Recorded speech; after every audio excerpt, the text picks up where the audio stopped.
हत्ती, घोडे आणि उंट यांच्या सवारीची मजा लुटत अनेक चिमखड्यांनी मामाच्या गावाची सफर केली. सर्कशीतील सर्वांना हसवणारा जोकर असो किंवा हत्ती, घोडे, उंट यावरील सैर, जम्पिंग बॉल सारखे विविध खेळ खेळत मस्तपैकी हुंदडण्याचा अनुभव चिमुरड्या भाच्याबाचींनी मामाच्या गावाची सफर या उपक्रमाद्वारे घेतला.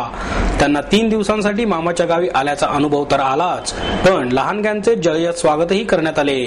अपंग, अनाथ, वंचित बालकांसाठी सलग 14व्या वर्षी सेवा मित्र मंडळाच्या वतीने मामाच्या गावाची सफर हा उपक्रम राबवण्यात आला. या उपक्रमात जवळपास 135 बालकांना ही सफर घडत आहे. शुक्रवार पेठेतील फडगेट पोलीस चौकी समोर या मुलांचे भव्य स्वागत करण्यात आले.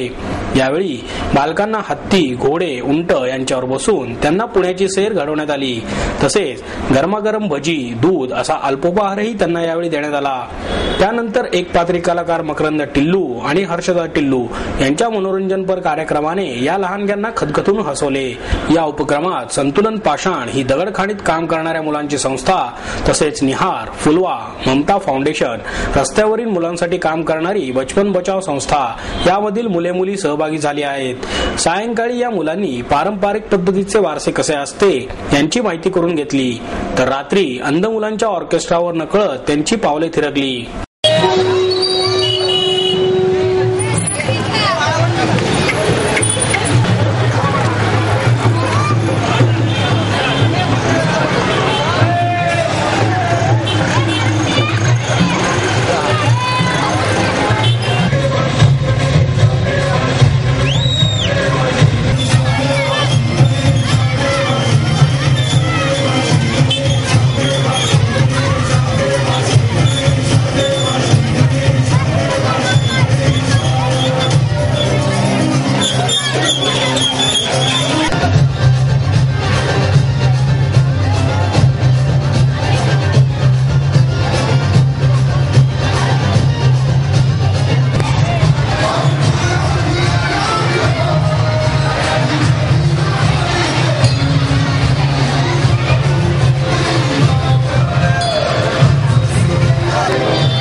चांगलं कोण या ठिकाणी मजा करेल स्वतःहून, त्याची निवड हा काका करणार पिक्चर मध्ये काम करायसाठी.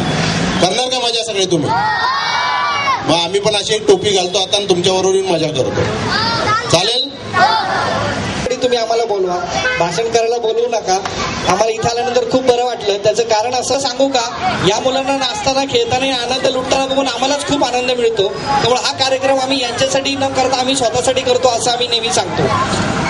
अनेक प्रतिकूल परिस्थितीत झगडणारी ही मुलं आहे, मोठ्या आनंदामध्ये ते आम्हाला सहभागी करून घेतात. मी या सर्व उपक्रमाला शुभेच्छा देतो आणि कार्यकर्ता म्हणून आम्हाला याच्यामध्ये सहभागी करून घेतल्याबद्दल सहयोगांचा